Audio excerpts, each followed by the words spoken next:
ये मोदी की तस्वीर सोचिए, बैठक करने मोदी पहुंचे रात 10:46 पर।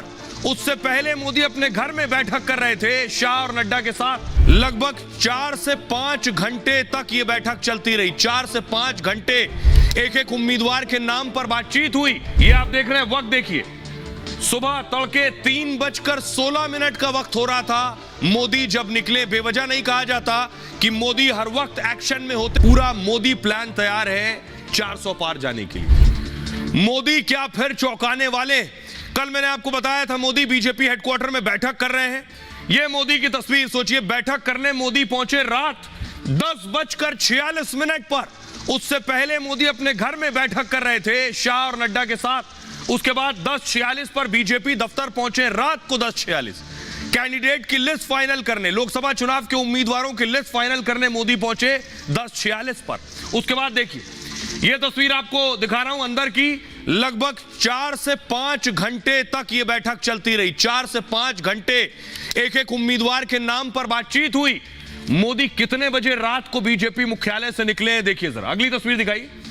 ये आप देख रहे हैं, वक्त देखिए, सुबह तड़के 3:16 का वक्त हो रहा था। मोदी जब निकले, बेवजह नहीं कहा जाता कि मोदी हर वक्त एक्शन में होते हैं। फुल स्क्रीन लीजिए इसे जरा। मोदी हर वक्त एक्शन में होते हैं, तस्वीरें बता रही हैं। सुबह 3:16 पर देखिए मोदी निकल कर आए। 10:46 पर गए थे रात को, 3:16 तक बैठक हुई। देखिए नड्डा साहब ने नमस्कार किया और उसके बाद मोदी जी गाड़ी में बैठ गए और लगभग सुबह होने वाली थी 2 घंटे बाद। और नड्डा जी ने देखिए घड़ी देखी, उन्होंने हाथ उठाकर घड़ी देखी है कि वक्त काफी हो गया है, रात काफी हो गई है। तो पीएम मोदी का काम करने का तरीका ऐसा ही है, वो वक्त और घड़ी देखकर काम नहीं करते हैं। अमित शाह और नड्डा को आप देख रहे हैं जो प्रधानमंत्री नरेंद्र मोदी को छोड़ने आए। ये देखिए नड्डा साहब ने धीरे से हाथ से घड़ी देखी। 3:16 तक मोदी कैंडिडेट्स पर बात करते रहे, कौन कहां से चुनाव लड़ेगा। तो आपको बताऊं कि कौन कहां से चुनाव लड़ेगा, संभावित नाम कौन कौन से हैं। मोदी कहां से लड़ने वाले हैं, नड्डा कहां से लड़ेंगे, शाह कहां से लड़ेंगे, राजनाथ सिंह कहां से चुनाव लड़ेंगे, संभावित लिस्ट आ गई है। अगली तस्वीर दिखाऊं, कई बड़े सितारे भी इस बार चुनाव लड़ सकते हैं। उसमें कंगना रनौत का नाम भी चल रहा है कि कंगना रनौत भी बीजेपी के टिकट पर चुनाव लड़ सकती हैं। अगला नाम देखिए कौन सा है, अक्षय कुमार का नाम भी चल रहा है रेस में कि अक्षय कुमार भी बीजेपी के टिकट पर चुनाव मैदान में इस बार उतरेंगे। अगली तस्वीर देखिए, अगले क्रिकेटर मास्टर ब्लास्टर समझ लीजिए युवराज सिंह। अब तक बैटिंग करते थे, अब सियासी पिच पर खेलने की तैयारी बीजेपी से कर रहे हैं। युवराज सिंह भी चुनाव लड़ सकते हैं। ये वो बड़े नाम हैं जो चुनाव लड़ सकते हैं। तो प्रधानमंत्री नरेंद्र मोदी ने कैसे 400 सीटें जीतनी है, कल रात 3:16 तक इसी का पूरा प्लान तैयार किया है। पूरा मोदी प्लान तैयार है 400 पार जाने के लिए। ये रिपोर्ट देखिए।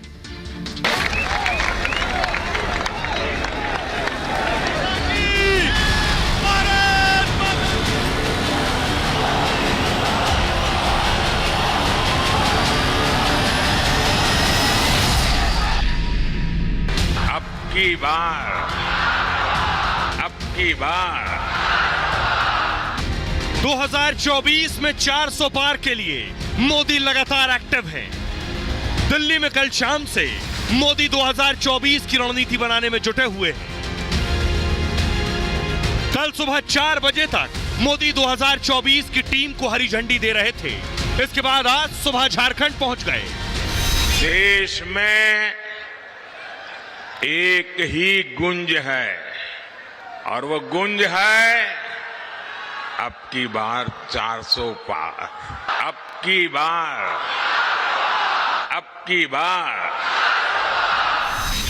झारखंड के बाद मोदी दीदी के गढ़ पहुंचे। यहां संदेश खाली को लेकर ममता सरकार को घेरा। टीएमसी ने संदेश खाली की बहनों के साथ जो किया है वो देखकर पूरा देश दुखी है। राजभवन में मोदी से ममता की मुलाकात भी हुई। कल मोदी बंगाल के साथ बिहार के दौरे पर रहेंगे। मतलब 24 चुनाव से पहले मोदी नॉन स्टॉप बैठकें और दौरे कर रहे हैं। 2024 में हैट्रिक के साथ 400 पार के लिए मोदी फुल एक्शन में है।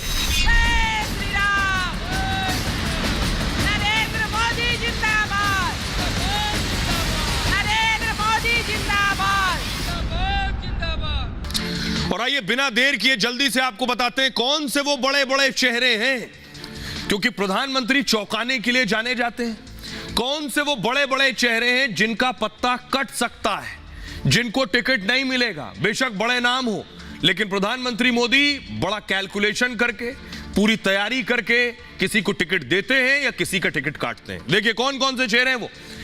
कौन सा चेहरा है? पहला नंबर, सनी देओल का टिकट कट सकता है। गुरदासपुर से सनी देओल का टिकट कट सकता है। खबर यह है 2019 में बड़ी मुश्किल से सीट बचा सके थे सनी देओल। अगला नाम है प्रज्ञा ठाकुर। भोपाल से प्रज्ञा ठाकुर का भी टिकट कट सकता है। शिवराज सिंह चौहान के भोपाल से चुनाव लड़ने की अटकलें। किरण खेर, चंडीगढ़ सीट से इस बार किरण खेर का टिकट कट सकता है। और एक और बड़ा नाम जो विवादों में रहा, बृजभूषण शरण सिंह, गोंडा सीट से इनका टिकट भी कट सकता है। बृजभूषण के बेटे को इस बार टिकट मिल सकता है। अगला नाम कौन सा है?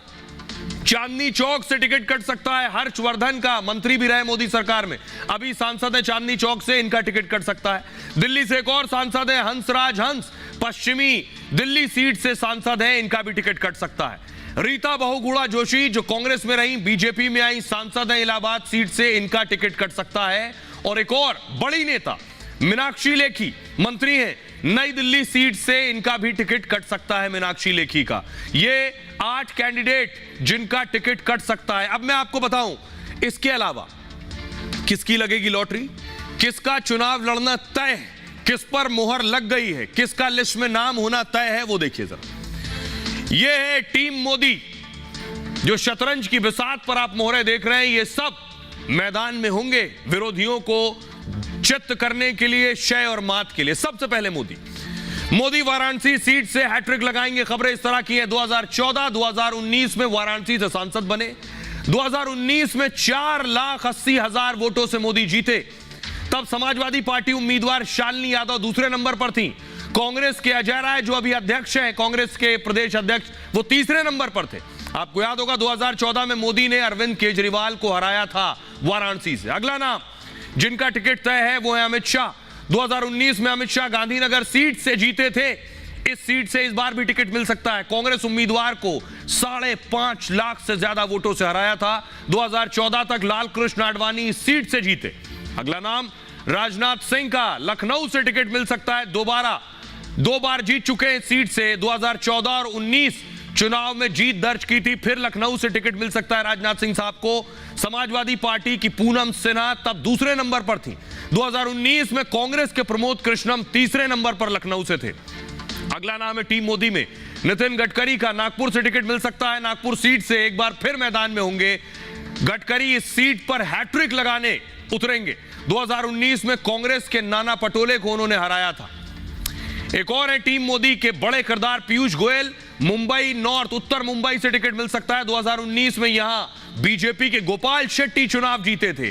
पीयूष गोयल 2010 से राज्यसभा के सदस्य हैं। स्मृति ईरानी फिर एक बार अमेठी जाने की तैयारी में। 2019 में स्मृति ने कांग्रेस के गढ़ में भगवा लहराया। स्मृति ने राहुल गांधी को 55,000 वोटों से हराया था। शिवराज सिंह चौहान मुख्यमंत्री नहीं रहे, लेकिन इस बार लोकसभा का चुनाव लड़ना पड़ सकता है। खबर यह है विदिशा से चुनाव लड़ सकते हैं। विदिशा और भोपाल से शिवराज सिंह चौहान को चुनाव लड़वाया जा सकता है। मध्य प्रदेश के ही एक और बड़े नेता ज्योतिरादित्य सिंधिया गुना सीट से चुनाव लड़ सकते हैं। सिंधिया का नाम ग्वालियर सीट से भी चल रहा है। संबित पात्रा बीजेपी के धुआंधार प्रवक्ता। संबित पात्रा टीवी चैनलों से आजकल गायब है क्योंकि उड़ीसा में लगाया गया, वहां मेहनत कर रहे हैं। खबर है उड़ीसा की पूरी सीट से संबित को टिकट मिल सकता है। 2019 में कड़े मुकाबले में संबित सिर्फ 11,000 वोटों से हारे थे, तो संबित जीत सकते हैं, पूरी संभावना है। ये वो चेहरे हैं जो चुनाव मैदान में हो सकते हैं। प्रधानमंत्री नरेंद्र मोदी सोचिए तड़के 3:16 पर बीजेपी हेडक्वार्टर से निकले थे और सुबह अलग अलग जगह रैली कर रहे थे। झारखंड में मोदी नारा लगा रहे थे अब की बार 400 पार। सुनिए। देश में एक ही गुंज है और वो गुंज है अब की बार 400 पार। अब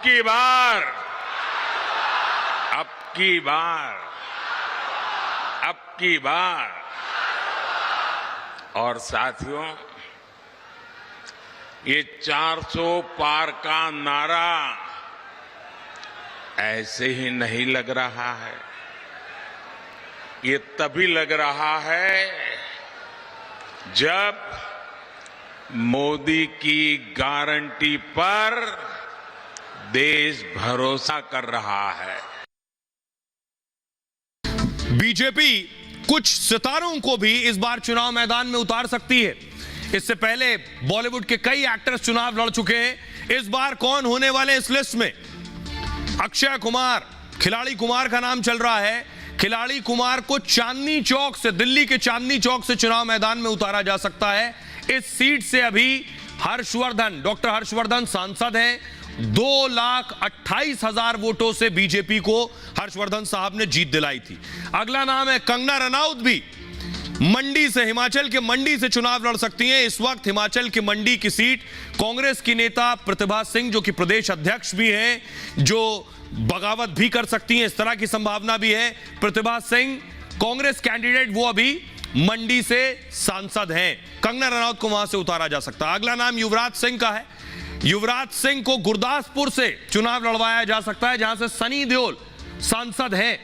82,000 वोटों से सनी देओल जीते थे। अगला नाम है पवन सिंह का, भोजपुरी एक्टर पवन सिंह को खबर है कि आसनसोल से चुनाव लड़वाया जा सकता है।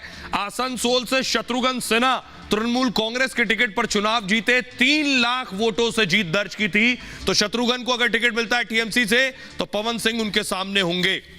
यह है प्रधानमंत्री नरेंद्र मोदी की 400 पार पहुंचाने वाली टीम।